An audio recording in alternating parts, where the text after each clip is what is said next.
तुलसी का पौधा बहुत ही पवित्र पौधा है, देवी स्वरूप है।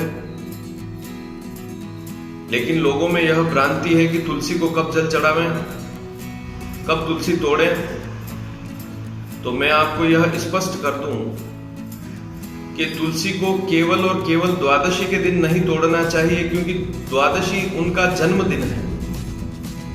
पुराणों के अनुसार द्वादशी तिथि के दिन तुलसी का जन्म हुआ है, प्राकट्य उत्सव है, इसलिए द्वादशी महीने की दोनों द्वादशी के दिन तुलसी को नहीं तोड़ना चाहिए।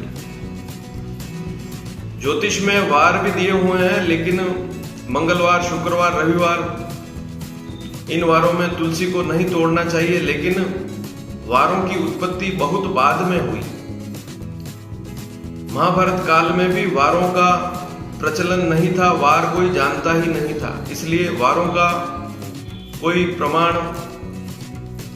पुस्तकों में नहीं है। इसलिए आप वार अनुसार तुलसी तोड़ना, ऐसी बातों पर ध्यान न देवें।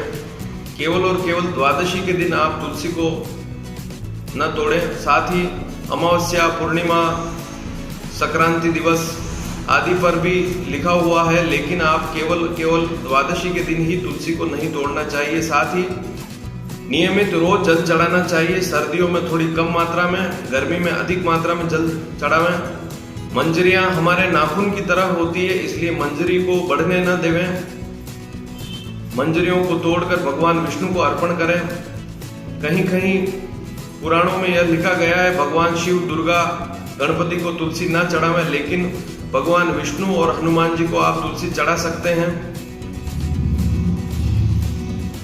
साथ ही आपको यह भी ध्यान देना होगा कि तुलसी को तोड़ते समय कैंची, चाकू, धारदार वस्तु का प्रयोग न करें, अपने हाथ से तोड़ें। साथ ही तुलसी के छोटे छोटे टुकड़े करके भी भगवान को अर्पण कर सकते हैं, यदि तुलसी की मात्रा कम है। एक बार तोड़ने के बाद तुलसी सूख जाने के बाद भी पवित्र है। अगर वह शुद्धता से पड़ी हुई है आपके घर में, तो आप उसको सूखी हुई पत्तियों को भी भगवान को अर्पण कर सकते हैं।